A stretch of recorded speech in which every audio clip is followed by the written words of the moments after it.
না এবার পায়েসটা একটু মুখে দাও তো। আজকে এরকম একটা শুভ দিনে একটু পায়েস মুখে না দিলে হয় না। না জানো, মামুনি ডাক্তারবাবুর বাড়ি থেকে ফোন করে আমাকে বলেছে আলাদা করে যে আজকের দিনে সাজির জন্য একটু পায়েস করে দেবে। অবশ্য মামুনি না বললেও আমি তোমার জন্য পায়েস বানিয়ে দিতামই। জানো কাকন, মামনির পরে এই বাড়িতে মামনির ধারাটা বজায় রাখার জন্য একমাত্র তুমি সব থেকে যোগ্যতম ছিলে। দুঃখের ব্যাপার আমার ভাই সে কথাটা বুঝলো না। বুঝবো কেন? এই পৃথিবীতে আমি ছাড়া সবার জন্য ওনার দরদ। এই যে এত যত্ন করে আমার দিদির জন্য পায়েস রান্না করে খাওয়াচ্ছে, আমার জন্য কোনোদিন করবে? আসছে তো সামনে, তো আমারও জন্মদিন, দেখি আমার জন্য কি করে। আচ্ছা আমি তোমাকে কি বললাম একটু আগে দিদি ভাই? আমি তোমার ভাইয়ের বউ নাই থাকতে পারি, কিন্তু তোমার বোন হয়ে তো থাকতে পারি। আর বোন হয়ে না দিদির জন্য এটুকু করাই যায়।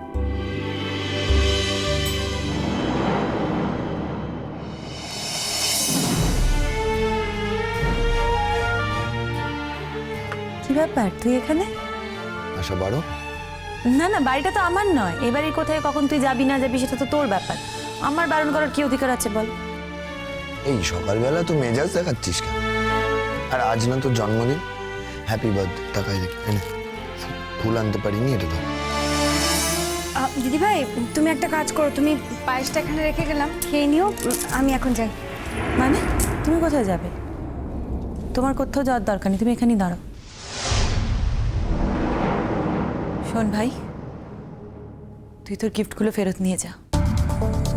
ফেরত নিয়ে যাবো কেন? কি এনেছি সেটাই তো এখনো খুলেই দেখলি না। আমার দেখার প্রয়োজন নেই। মানে কি? মানে মানে আমি তোর কাছ থেকে আমার জন্মদিনের কোনো গিফট নিতে চাই না, তোর উইশও নিতে চাই না। আমি ঠিক বুঝলাম না দিদি। না বোঝার তো কিছু নেই, খুব সিম্পল।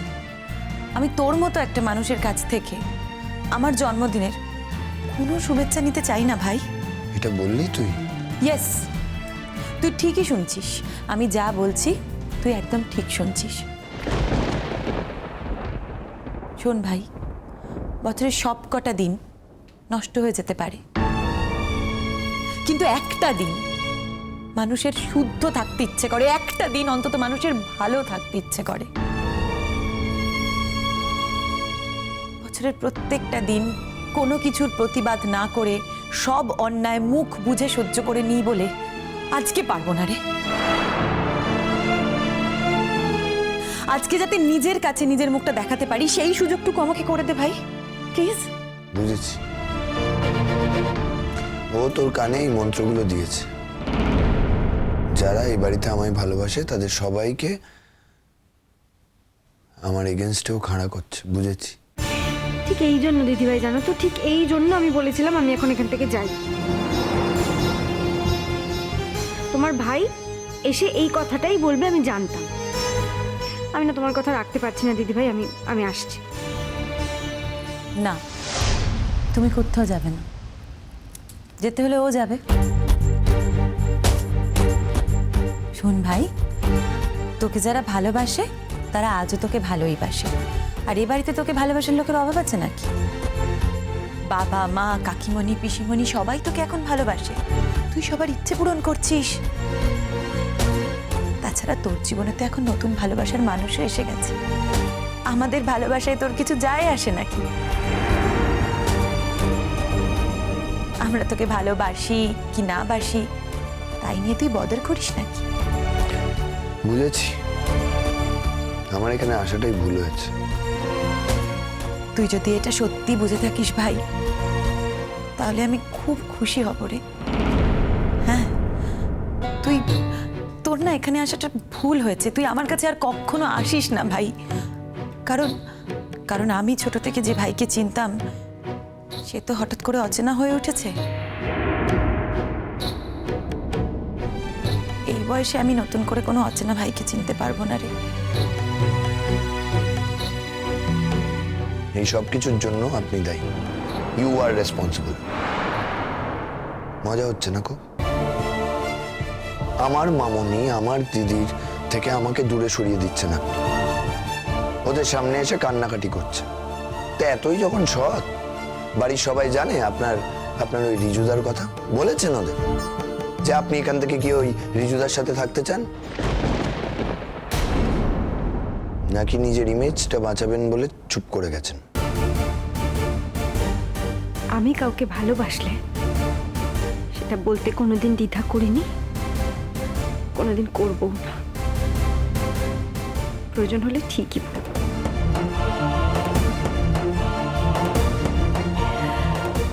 আপনি আপনি এইসব নিয়ে মাথা ঘামাবেন না। আপনি শুধু শুধু কষ্ট করছেন কেন? আপনি বরং নিজেরটা ভাবুন।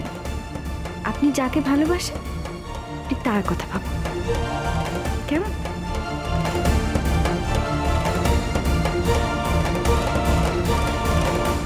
এখন তোমাকে আমার বাড়ি থেকে আমি কোথাও যেতে দেবো না, এই কথা তোমাকে আমি বলে দিলাম দিদি।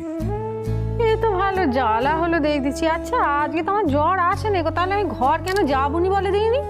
জ্বর আসেনি সেটা ঠিকই, কিন্তু তুমি প্রচন্ড দুর্বল। তাছাড়া আমাকে 2-4 দিন দেখতে হবে তোমার জ্বরটা আবার আসছে নাকি। তাছাড়া তুমি ওই বাড়িতে যদি এখন যাও, কারো কথা তো শুনবে না, আবার সব কাজকর্ম করা শুরু করে দেবে। আমি সেই জন্য চাইছি না তুমি এখন ওই বাড়িতে যাও, ব্যাস। মামুনি, না জুসটা খেয়ে নাও তো।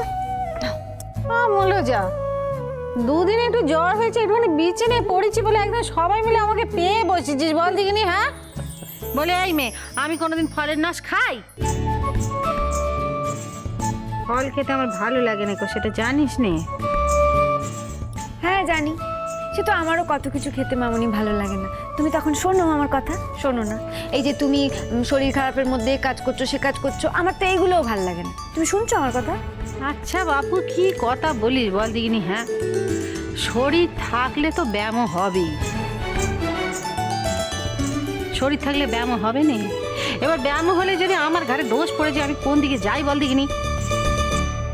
দিদি অনেক কথা হচ্ছে, আমাদের এত কথার দরকার নেই। এখন তোমাকে যেটা খেতে দেওয়া হচ্ছে সেটা তুমি খাও। ও ভাই আমাকে মাফ করো ভাই, ফলের রস আমি খেতে পারবো না, আমার বড় গন্ধ লাগে। দাঁত চিপে খেয়ে নাও, আর খেতে তোমাকে হবেই কিন্তু।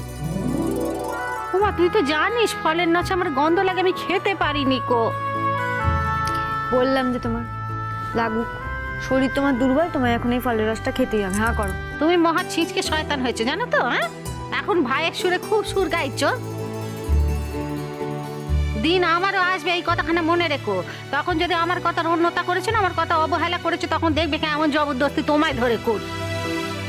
আচ্ছা ঠিক আছে বাবা, যা খুশি করো, তোমার যা খুশি করো, এখন জুসটা খাও। খেয়ে নাও। আরে গরম করলে হবে না, আমি খাইয়ে দিচ্ছি মামুনি। দাও তো আচ্ছা, খাও সরো। খাও খাও খাও। কি আরম্ভ করেছো দেখেছো? হাঁ করো, হাঁ করো। হাঁ করো, হাঁ করো, একটু হাঁ করো, আমি খাইয়ে দিচ্ছি তো। দেখি দেখি দেখি দেখি।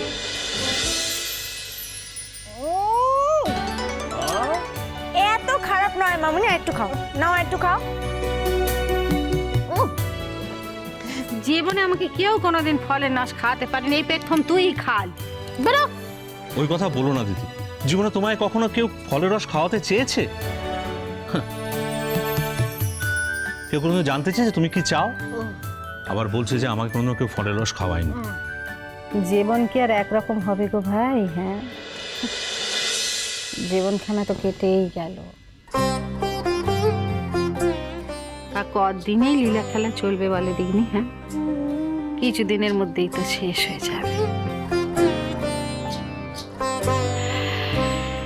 এক জীবনে সবকিছু পাওয়া যায় না গো ভাই, আর কম কি পেলুম বলো দিগনি? হ্যাঁ, তোমার মতো একজন ভাইকে পেলুম।